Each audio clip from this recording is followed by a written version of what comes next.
You're listening to Discography Discussion, episode 149, Bile. Hosted by Dan Terry. Oh no, circle back. And Joseph Wren. I rely too much on my own memory. Can I get some Abraham Lincoln beard in here? Presented by discussmetal.com. And if you're a fucking loser but can't get enough of that car bomb, then you are ready for this episode of Discography Discussion. I am Joe. That is Dan. It's time for Bile. Closing out Industrial December 2019. Oh my goodness, this is the third time we've done this. This is one of your best ideas ever, I must say. I guess. I mean, I don't really even like Industrial that much. It's really just Jeff. But where is he anyway? Here I am, and I'm doing it, and I'm talking about Industrial. I'm listening to Industrial records, and I hope I'm not like totally shitting all over the fan base. And I'm not that upset about it at night, but it is what it is. I really enjoyed Bile. Bile was a fantastic suggestion that we got from our listener, Josiah Russell. Thank you so much, dude, for suggesting this band to us and helping us, let's just say, fill in the gaps on some of our knowledge with this band. And we really appreciated the suggestion, and I really, really enjoyed myself listening to this band. And we're going to get into it, just like we always do. I could not help but smile when I listened to this band. Every time I heard something that I wanted to make fun of because it sounded like another band that plays this style, they would change it. Yeah. They do everything from your dope sound-alikes to Union Underground to Nine Inch Nails, throw in a little bit of Marilyn Manson because I said so. And then they just play atmospheric industrial sometimes because fuck you, that's why. I don't know, man. I don't hear a lot of those comparisons. I think Bile just kind of sounds like Bile. And they're aggressive in a way that a lot of these other bands are not. And their mixture of lyricism, which is not always the most intelligent thing I've ever read, but their mixture of what they say, how they say it, with the imagery that they use, with the extremity that they use, they're very different than your run-of-the-mill industrial metal band. And I had a really good time listening to this band overall. Well, before we go looking for what Dan has buried in the back, I want to take this time to say thank you to everyone for listening to the podcast. Thank you for listening and for subscribing. If you are not a subscriber, then you can find everything Discography Discussion at discussmetal.com. We are on Spotify, Apple and Google Podcasts, TuneIn Radio, Stitcher. So if you have an Amazon Echo or a Google Home, you have no excuse. Ask it to play the latest episode of the Discography Discussion podcast, and it will. We're also on Facebook and on Twitter at Discuss Metal. Be sure to like, favorite, and subscribe. It really helps us out. It lets us know you're listening. And now Dan is going to tell us all about 5-star reviews. We love 5-star reviews here on Discography Discussion, but what we also love is whenever you guys share the episodes. When you guys share the episodes, all your friends and family and grandparents and extended family and people that you just kind of know that you went ahead and accepted their friend request anyway, they're going to know about the podcast. Sharing is the best thing that you can do for us besides giving to our Patreon, which we will happily shove down your throat later on in this episode. $1 gets you into that exclusive album review feed. I also want to say how much fun it's been doing Discuss Metal and Movie Mosh, which will be showing up probably a couple days after this episode. And if you are a patron, you're going to get the entire movie commentary of us just watching the movie, taking it all in. That's going to be separate from the actual episodes, but it is going to be exclusive to our Patreon feed. So if you want to sit down and watch Ralph Bakshi's Lord of the Rings with us, $1 gets you into that feed. You could do that. It's a lot of fun. Or if you just feel like us talking about random bullshit with no context, that's kind of fun too. We did a 16-volt episode a few weeks back. Kevin Slack says, I still stand by Super Cool Nothing. I think it probably could have done better if it wasn't so hard to get a copy of back in the day. I was lucky enough to find a couple of used ones at record stores, to which I did respond. I like Super Cool Nothing quite a bit, but American Porn Songs really spoke to me. Of course it did. How could it not? It's American Porn Songs, right? You might get another round of that on this episode. You never could tell. Born to fuck. Oh my kill. God. Well, I mean, that's all of us, right? Kevin Slack goes on to say a couple of other lesser-known industrial rock albums I highly recommend if you haven't heard them are Voyeurs by 2 Woe, or is that 2 World Order? And Sonic Jihad by Snake River Conspiracy, which I actually have heard that one. They used to play Snake River Conspiracy all the time on the Point, and so that's I kind of got my dosage there. On the Static X episode, Brian Patton of the As the Story Grows podcast said Static X industrial ? To which I responded ish. But luckily Brian DeJanes came in and said definitely. Mostly on Wisconsin Death Trip, but kept some elements throughout their career. Now they aren't full-on industrial, but it's definitely there, which I agree with. That was the hard thing about that episode is do we put it in New Metal May or do we put it in Industrial December? I almost didn't make that decision at all and was just like, maybe we should just do it as a regular episode. But I'm glad that we decided to throw them in Industrial. I think they were industrial enough for it to count. And I wanted to talk about a band that I liked, so, Static X meets all those criteria. I agree. On our Kidney Thieves episode, Kevin Slack says, I remember being madly in love with Trickster in high school. In hindsight, it's still got some pretty cool production and sounds. Between seeing them live and hearing Zero Space, though, they kind of lost me due to them going on a more rock band route, which I definitely agree with. I don't think you'd care, though, if you're a fan of the band. And I'm not saying he's not, but they transitioned slowly over time and maintained enough of their original sound. Yeah, it doesn't all sound like Before I'm Dead, but there's nothing that really says, no, I don't want to listen to this band anymore. Oh, I totally agree. And I really enjoyed their stuff. I'm more of an industrial metal fan for sure, or more of a metal fan in general that happens to appreciate stuff like industrial. But if I hadn't heard bands like Circle of Dust back in the day, we wouldn't have this theme month. They definitely are the band that I keep going back to, and I almost wish that we could do a Circle of Dust episode again, but unfortunately we can't because we did that already.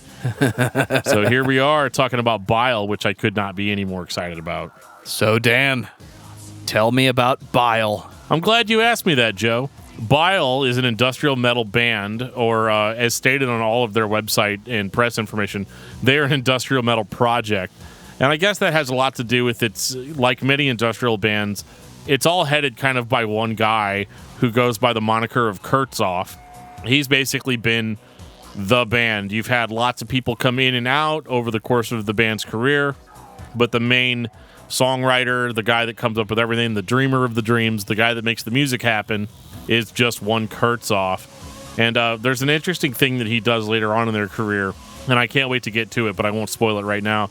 But they started back in the 90s, as early as 1993, and that was whenever this style of music was kind of booming. And what I found really interesting about Bile specifically was that they weren't like some of the other bands we've talked about this month, like a Kidney Thieves or a 16 Volt. They were very extreme, much more than I was expecting. And because I was talking earlier about Circle of Dust and how they were really, really what got me into industrial metal. But I think I would have had a very similar experience if I'd have heard Bile first. But let's be honest, I was a Christian kid in the 90s, so I wasn't going to hear Bile. That's why I heard Circle of Dust and Clank and all that stuff that it was okay for me to listen to, I guess. But oh my goodness, Suck Pump is 1994 is one of the craziest albums I've heard in just the amount of samples. This is, if you like samples in your music, this is sample porn. The album opens with a sample. They've got samples interlaced into the songs. You're not going to catch them. I've listened to these albums a couple of times preparing for this episode, and there's still shit that I hear that I didn't hear before. And that's one of my favorite things about it. I love that they have a song called You're a Fucking Loser because, well, I am. And so they definitely pulled that out of me. This is what metal would sound like if all you had was a guitar and a drum machine. It just happens to have that industrial quality that, sorry, I have to say it one more time this month, very much popularized by Nine Inch Nails, but this does not sound like Nine Inch Nails. Cosmetically, maybe. The drum beat is driving, the guitars have all the mids pulled out of them. I'm getting flashbacks to being 16 and playing guitar for the first time, taking home the Metal Zone pedal and plugging it in, trying to get that sound like James Hetfield, but ending up sounding like Static X. Just scooped as fuck, dirty, dry, that 90s production that we all love so much. And it's heavy. It just happens to be metal with a drum machine. You're damn right it's heavy, but I gotta give you a little bit of shit, Joe. Man, I'm getting a little tired of everything with the drum machine doesn't sound like Nine Inch Nails. It does in 1994. God damn it, no, it does not. You gotta knock that shit off. By next December, man, I'm gonna fucking bring something out to shock you every time you say Nine Inch Nails. Check, please. Yeah, well, you know what? That's fine. I'll get Jeff in here. We'll record into a tin can, and it'll sound kind of like this album. What I liked about this album is that it sounds very garbagey, but in a good way. Yeah, it sounds like trash on the ground being drug across the floor with a robotic drum machine. And that's entirely the intent. And it's awesome. It is awesome. The lyrics are angry. They're pissed off. The guitars are very heavy, but they're not the only heavy aspect of this band in that they make noise. They're a fucking noisy, fucking sludgy band with vocals that sound evil as fuck. Lots of screaming, lots of growling. Lots of distortion on those vocals. Lots of distortion on those vocals. Like, it almost sounds like he's recording it into a PV amp that's being mic'd. And then replayed through PV amp and mic'd again. Yeah, I mean, sorry, Steve Albini, but, you know, that only works sometimes. Oh, shit.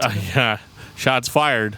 But I really do think that this was an amazing debut for the band, but I think that maybe it was a little bit too heavy for the mainstream. Which is why, you know, Bile's not blowing up MTV because, well, mostly that's because MTV doesn't play music anymore. I don't think it was catchy enough for the mainstream. No, it's not catchy really at all, and I think that might have just been because of the age of the band. You know, this is their first release, and I don't necessarily know if they're great songwriters yet. Definitely not. It's a dumpster fire, but it's a good dumpster fire that makes me want to listen to more of it. I enjoy the hell out of it, and I think it was just supposed to be a loud, noisy, disgusting record.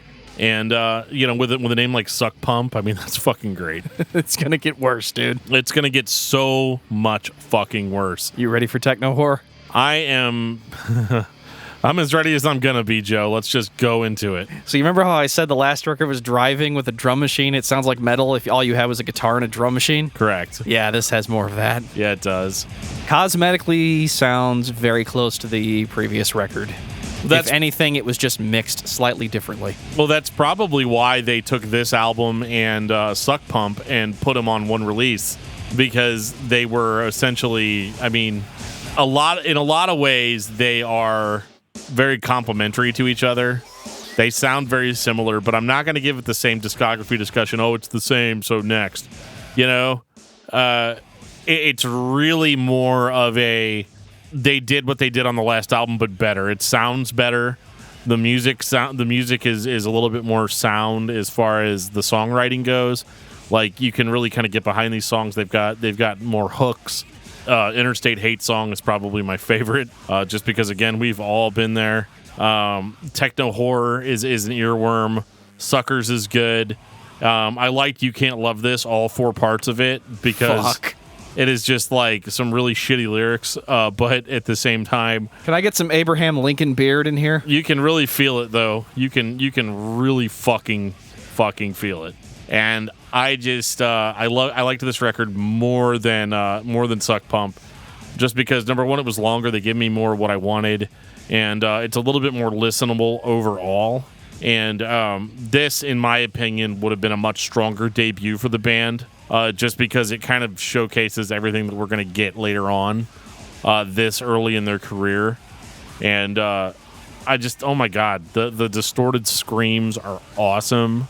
And it's just like it's weird. It's not heavy like Fear Factory. Like, they don't rely on the metal bass to just drive everything. Like it's not metal with some beeps and boops in the background. Like, this is industrial sludge, or, you know, Bile. It doesn't make you feel good. It's not necessarily fun to listen to, and that's what's great about it. I said it earlier that the band does everything from writing industrial metal songs to atmospheric, but they also throw these things in the middle where they just repeat a verse for 3 minutes with this onslaught of guitars and drums, and they manipulate the vocals, you know, out into infinity. I think the intention is just to make you take in the music. Sometimes the industrial music from the 90s was just so that the sounds of the real world were blocked out, so you didn't have to deal with their bullshit, and you could just listen to your music and feel the way that you wanted to feel. Right. Instead, you get to deal with Bile's bullshit. And again, the lyrics are kind of shitty. Like from how did Matt Fox from Shai Hulud put it? They're not really socially responsible. Oh, fuck. Yeah. But that's okay. That's not what a band like Bile's about, especially not in the 90s. This was a decade where, because we're coming up on a new decade anyway, so I feel the need to explain it, that in the 90s were a very pessimistic, misanthropic decade. It'll be fine. Not really. It was more like it was more like nothing's ever going to be fine ever, and I'm fucking pissed off at the world. Everyone fucking sucks, and everything's all about how I feel. In 2019 or 2020, realistically, when everybody's going to be listening to this, it'll be 2019. To our modern ears, you're going to be like, God, these guys have some fucking problems. What's wrong with them? But in the 90s, it was more of like a, hey, me too. I definitely feel that way about shit. I feel very upset about life.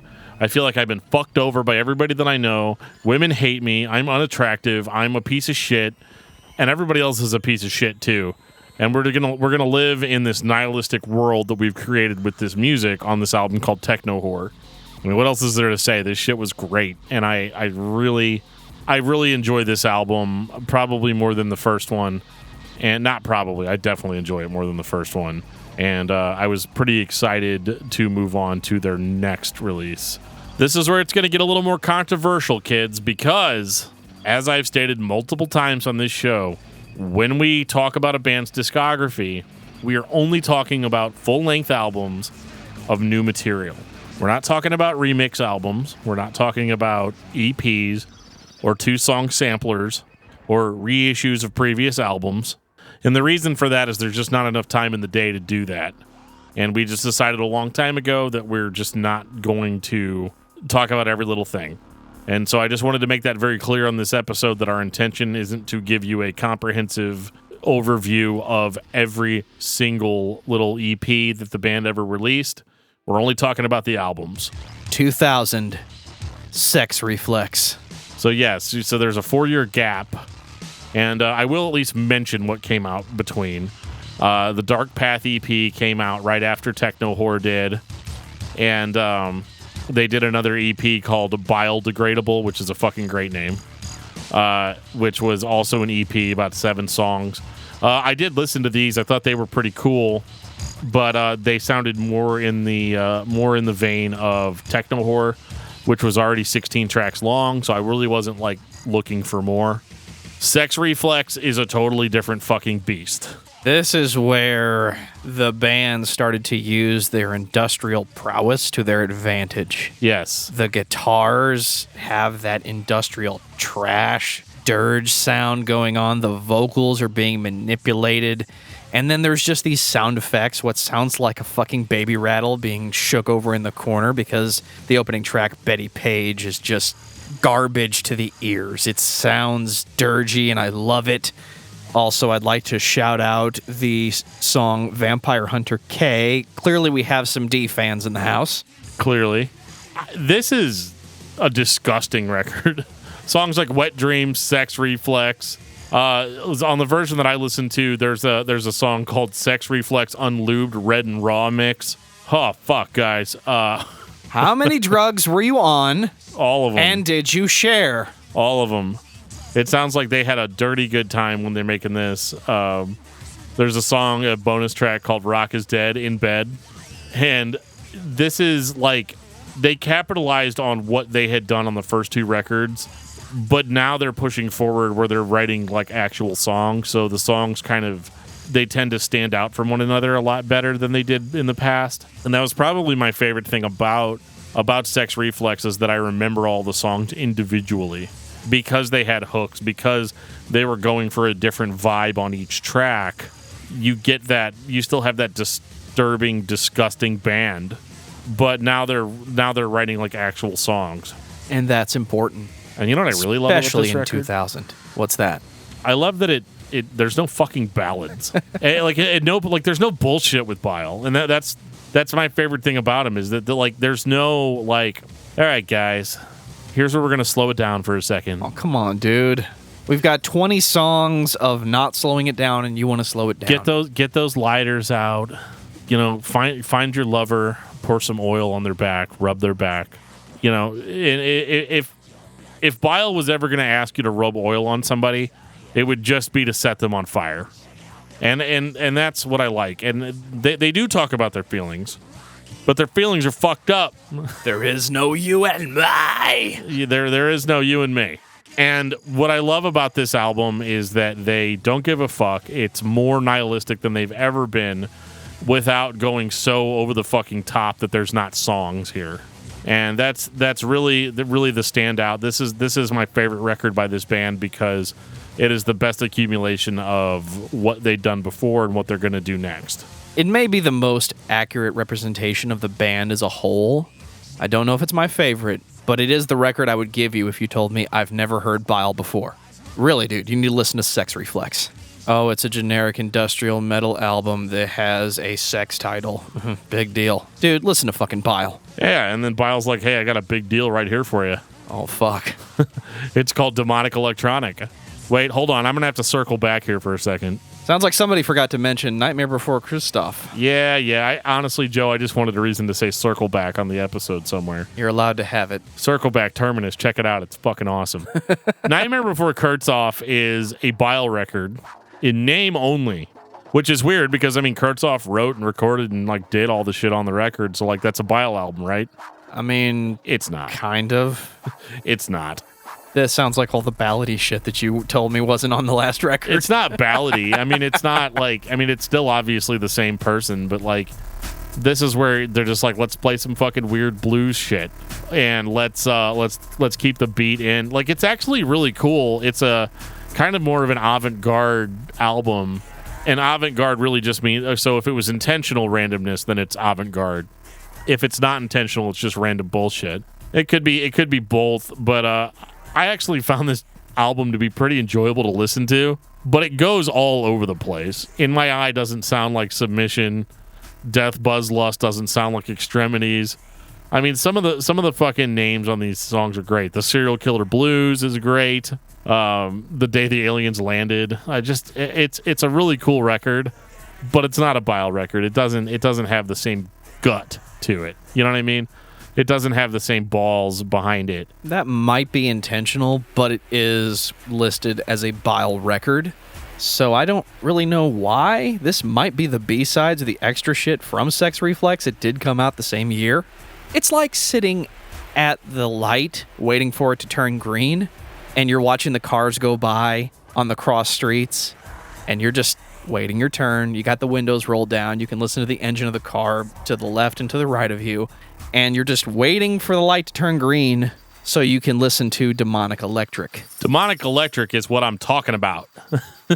This shit's heavy again. I mean, not again. If you'd skipped the Nightmare Before Kurtzoff, you're fine. But they come back with a fucking wall of bile, calling the song "The Devil's Bile," and it's fucking awesome. It's somehow more extreme than they've ever been. Somebody took the drum machine and programmed blast beats into it. I'm not complaining. I'm totally fine with it. I'm totally fine with that fake fucking double bass. It sounds beefy. Damn it, it's honest. It is. It is what it is. And besides, you can't kill that drum machine. Trust me, they're going to talk about that later. I love the vocals on this record almost more than the music because they're so distorted, and it's as close as we're going to get to extreme metal vocals out of Bile. Because you may have mistaken their vocals prior to this for being extreme metal, but they really weren't. They were just heavily distorted. Here, they're heavily distorted and more extreme, which is a lot of fun. This is a fucking heavy piss and vinegar kind of record. And it's actually what I would think of when somebody would say, oh, yeah, this band's called Bile. Like, this sounds exactly what I would think a band called Bile would sound like. And I really enjoy it. I enjoy the heavier metal influence on it. It's a lot of fun. The lyrics are all fucked up, as always. I don't know, man. This is my shit. This is the follow-up that you're looking for if you're a fan of techno horror, but you want something a little more extreme. This is what you want your industrial band to do next. After they've been noisy as fuck and extreme and blown you away with the distortion on the vocals and the guitars and the drums and everything just going faster, you want everything to step it up a bit. cosmetically, this is a step up. Oh, yeah. It might not be anything more than the next logical step in songwriting for a band like this, but it is a welcome continuation of the band. This is industrial the way I want it. I want more of what I had before, but I want it to go forward. And this band does that with this record. I think a lot of the extremity that I like about this record, too, though, is more of a sign of the times. Because I think that, back when Suck Pump came out, it probably sounded just as extreme as Demonic Electronic sounds to us now. But the production was different. It was different recording technology. So this is Bile for the 2000s. They're delivering the same level of extremity, but it's louder, it's noisier, it's a step up. I don't think it's a slight increase. I think it's a big increase. An increase of bile. I don't feel so good. just you just need more bile, Joe. It needs more of those pills, man. Unfortunately, you're not going to get it because, Demonic Electronic came out in 2002, and after that, they released a whole bunch of shit, but none of it was, new shit. So, in 2002, they released the Copy Machine, Bile Style, which is a covers album, which has a really fun cover of Scentless Apprentice by Nirvana. It's got Creep. It's got My Generation. We got the beat, which is fucking. They definitely got the beat. Do you like covers when they're done in the style of the band that's doing them? Yes, I do. One of my favorite cover albums is Copies, Clones, and Replicants by Powerman 5000 because they play the songs exactly the way they were written, as if they were played by Powerman 5000. The Copy Machine is that. It's an industrial band playing rock songs. It's awesome. You want it. You got it. I have no issue with it. I'm not going to spend too much time on it, but I did really enjoy listening to it just for funsies. And after that, in 2003, they released Frankenhole, which I thought was a new album. But, it's funny. I actually started it and was listening to it just like I would listen to any other album for the show. And I got to You're a Fucking Loser, and I was like, wait a fucking second. I've heard all this shit before. And, it turns out that Frankenhole is actually a re-release of the first two Bile albums in a digipack. It's a great deal, but, I'd already heard those records, so I was like, okay, well, skip. And then they released in 2004 Regurge, a bucket of bile, the best of Bile, which is, I think it's really funny that they called it Regurge. It's almost like they're aware of, we know we already re-released our first two albums, last year, but we're going to regurgitate some more fucking Bile for you, so here you go. If you just can't get enough, here it is. And I think the reason we have this is because probably due to something to do with record labels, I would imagine. It's either the label putting it out because they had the right to put it out.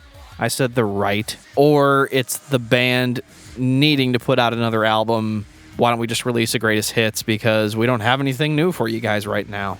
I don't know what goes into a greatest hits record in the early 2000s. I know the simple answer is the money because they know people will buy it.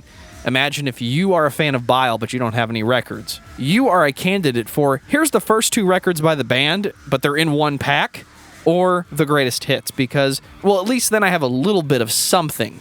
It's not a bad thing, but it's not for me. No, and it could also just be the band doesn't have a new album in the can, but they want to go on tour. There's plenty of people that still want to see Bile. Oh, and here's a greatest hits for $10. Here's a greatest hits for $10. We got to have something to sell at the show, You can only sell so many T-shirts that say "You're a fucking loser" on them before people are going to start wanting other things. And we do get other things about 5 years later in the form of Hate Radio. 2009. Do you hate the radio, Joe? I do in 2009.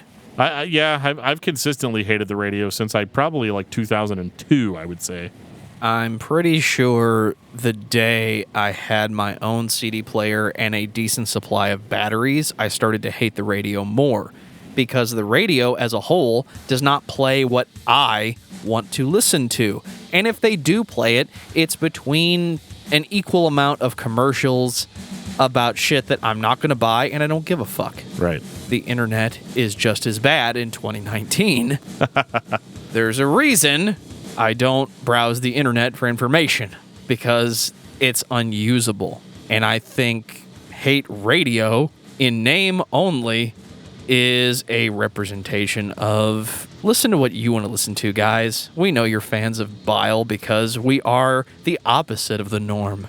even though in many ways they are the norm when it comes to industrial metal. Again, I disagree with you on that. I think that they really stand out. They're very different. I could see people that are into pure industrial, being like, that shit's a little too extreme for me. And then I could see people that are into industrial metal saying, well, it's not heavy enough. Why isn't it more like Fear Factory? And I'm going to be like, well, because it doesn't suck. Fuck, oh, shit. dude. Did I say that? Okay, my bad. I think that Fear Factory has some great albums, and I really enjoy Burton Seabell's Pork Steaks. Hate Radio it's funny. I feel really old because we're coming on the end of 2019 here, and I'm like, yeah, Hate Radio in 2009. That was just like a year or two ago, right? No, it was 10 years ago. And that's when Dr. Depression tells me, Dan, just take the world up your ass. Who gives a fuck? I don't need a reason.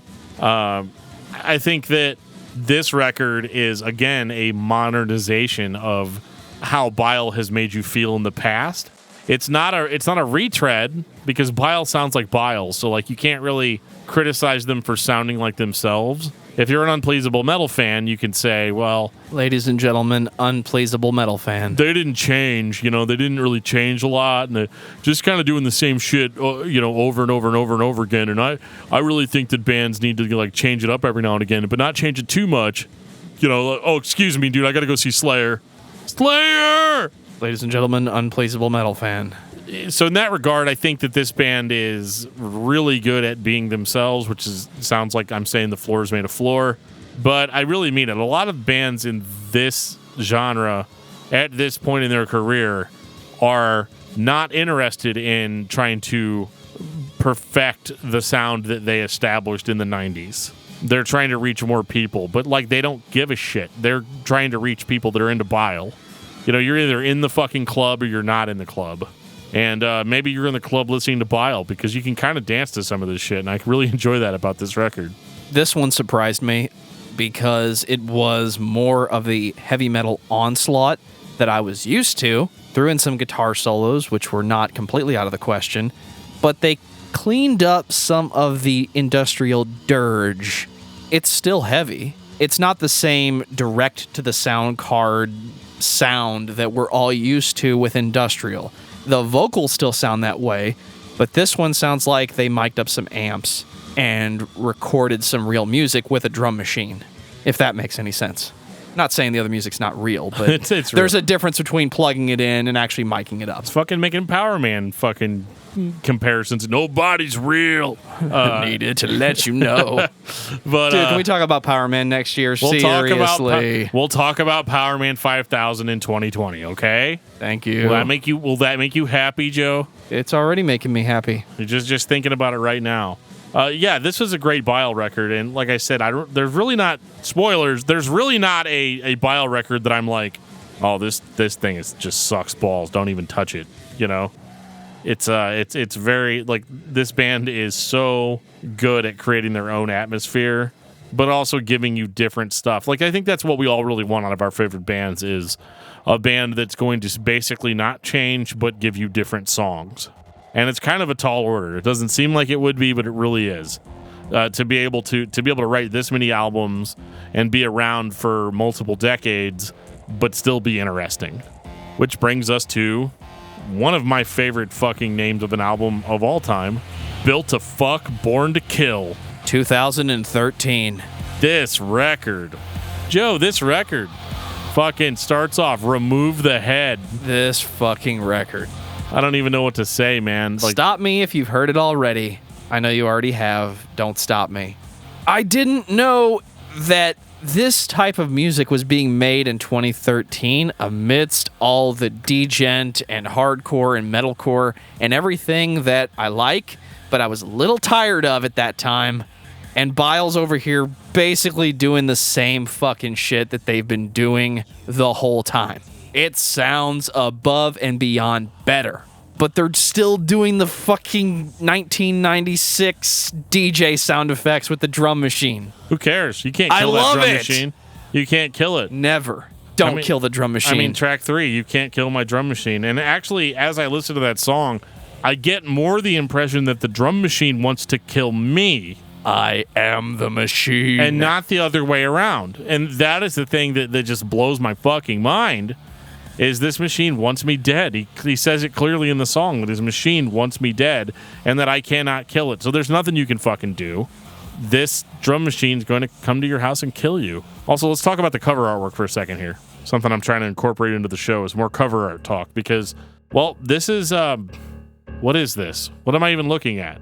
It's like a chrome velociraptor human being hybrid. It kind of looks like somebody took a chrome hubcap and Eddie from Iron Maiden, the mascot, and a velociraptor and tried transporting them with Jeff Goldblum's machine in The Fly. So they're all just kind of like bashed together. I'm sorry if that's not what the intent was, but that is what I am seeing. And it is a perfect representation of what this band sounds like. Are you saying that Bile sounds like a velociraptor that has been combined with a fly and Jeff Goldblum? No, that's not what I'm saying. Dude, Mike Goldblum's not as good as my Palpatine. But yeah, it is kind of weird though because, you know, he talks all about remove the head, you can't kill my drum machine, but then track 5 is called Don't Die, Asshole. Don't skip over the Tina song. Okay, yeah. Fucking Tina, dude. Okay, the Tina song. Oh my God. But, you know, then you get down to Robots Ate My Baby, the king of negativity. Is that how robots got 3 points and humans still have 0? First of all, I really appreciate that in 2013 Bile wrote a song about me called The King of Negativity. And you know, I want to thank everybody that didn't get a song written about them. But yeah, this record is cool. It is interesting on this one especially, though, because this is kind of where they start to switch it up a little bit more. Like, don't get me wrong, they still sound like Bile. So if you're only here for Godzilla, you still got that. You still got the Bile that you fell in love with back in 1993, because obviously any true fan has been there since the beginning, right? This is a little bit like they kind of do slow some shit down every now and again. But even the slower moments, I wouldn't even use the word melodic because that doesn't really describe this band. But like the more lighter moments are really just more creepy than anything else. Like, I don't feel amazing, you know, when I'm listening to it. But I thought this was really great, and I really hope that with there being such a long gap between this album coming out, I hope we're not done with Bile. Like, I want to hear new Bile tracks in 2020. Is that something that I can hear? I don't think there's any indication that Bile is done. There's no article or blog post or Twitter post where they're saying Bile's done, so I don't see why not. I think all that is great shall be repeated. So eventually we're going to go back and somebody's going to say, hey, that 1995 sound, that's where it was. We should put out another record like that. Yeah. And as long as that exists, you have the possibility that those bands are going to just reappear out of nowhere, even if they were here the whole time and nobody noticed. Bile, on the other hand, has their own sound. In 2013, I see no reason why we can't get a new record in 2020. Oh, yeah. Final thoughts on Bile. Dan. Well, let me say, I really enjoyed listening to this band much more than I did the last two. Spoilers. I thought Kidney Thief was cool. I thought... obviously, I love Static X, but I also, you know, Kidney Thieves and 16 Volts are the ones I'm picking on now, which are good examples of industrial rock. But, like, that's not why I do this show, to listen to industrial rock. I like angry bands. I like loud bands. I like bands that creep you out. I like bands that, you know, you put it on whenever somebody gets in your car that doesn't know you very well, and they just have this, like, what the fuck look on their face. Bile delivers that on every single record that they put out. And they're definitely not a band that I've been listening to my whole life, but I have been aware of them over time. And honestly, I really wish I'd have dug deeper a lot sooner than this, because this band was a lot of fun to listen to and really the perfect send-off for Industrial December 2019, because they really encapsulate why we do this theme month, and they check all the boxes for me. So if you haven't checked out Bile, check out Bile. They're going to kick your ass. They think you're a fucking loser, and they might just fuck you. So, you know, just... keep all that in mind going in. Can I just say whatever he just said I agree with? Because I kind of want to. Bile is a band that I have not listened to very much. And I am kicking myself today that I haven't listened to them more before today. This week was fun for me because I got to listen to industrial metal that was kind of extreme in its tone. I write music. In the past, I've written songs with a drum machine because when you don't play drums and you don't have a drummer in the room, that's what you do. And I chuckled listening to some of the stereotypical that I got while listening to this record because, yeah, if this was all I had, this is what I would have turned in. Except I have to work with Dan Terry, who says, yeah, dude, let's write something a little bit better than just that. Also, no drum machine, we need to get a drummer, and I don't know if a bass player is necessary. And then he and I get to go back and forth about whether or not you need a bass player in heavy metal. You don't. You do. So Bile, for me, is just fun to listen to because if you've ever overthought your own songwriting, Bile will very quickly remind you that whatever you've got in your head is okay. And it's still heavy, and it's still going to be extreme. I loved hearing the old guitar tones with the mids scooped out that reminded me of being 16 and 17 trying to get a good heavy metal sound. Everything about Bile just screamed, this is the music you want to listen to. So you should listen to Bile if you're even remotely a fan of industrial. And if you like heavy metal, at least listen to Bile because they're going to push you in a different direction. Maybe not where you wanted to go. Damn it, it's going to be fun when you get there. Dan, what's your album of the week? My album of the week is actually my very first album of the week I've ever had on this show, which was Entombed, Left Hand Path. I got it on vinyl last year, and I've really just now kind of gotten around to listening to it. And I mean, I've listened to it before, but it just blows my mind how fucking good that album is, man. The vocals are fucking killer, and the guitar solos actually mean something. Which, if you listen to early Swedish death metal, you'll find that there are a lot of bands where the guitar solos don't mean anything. Once again, thank you to Lance Allgood, the king of metal, and our Discord server for introducing me to Car Bomb. My album of the week is Meta. It's not their most recent record, but it is the record that I heard first, and this is some dirgy, thick, heavy motherfucking metal, dude. It's crazy. It's completely insane. Car Bomb 2020? I mean, I'm not going to commit to anything just yet. I already gave you Power Man. Come on. Well, I had to try and sneak it in there. Speaking of sneaking it in there, I really think that we have done a lot this year. I want to just throw a little bit of a end of the year recap here. Not really a recap, but more just what we're going to be doing next year more of. So we had, obviously, Thrift Blast earlier in the year. We are going to do Thrift Blast again next year as a limited series. I think it works best that way. You guys seem to really enjoy that, so there's no reason to not keep doing it. And we've launched, or we haven't launched yet, but we will very soon, the Movie Mosh podcast, where we sit down and we watch a movie. We record our live commentary, which our Patreon subscribers will have access to. And so if you want to start the movie at the same time we start the movie and watch it with us, that's the ideal way to listen to that. But we also give you usually a 25 to 30 minute review of the movie at the very end of it. Our good friend Mike Yanni has been co-hosting that with us. We love Mike. You guys have heard him on the November's Doom episode. You've heard him on the Opeth episode. And, we're hoping to have Mike back for more Movie Mosh and potentially some episodes of the podcast. Some other things we have in the works right now is Discuss Metal. Discuss Metal is one of my favorite things to do on this show, where we get to just sit down and talk to an artist that we like and we respect, and just have a really good conversation with them about whatever we want to talk about, be it an episode that we had done on Discography Discussion about that band, or just kind of get somebody's story as to how they got into music, what they're doing now, and how they went from being somebody that was a fan of music to being somebody that actually creates. Be that music, be that a podcast, be that a YouTube channel, whatever. We want the story behind why that is a thing and how they got there. So Discuss Metal has been a lot of fun. You guys have been enjoying that.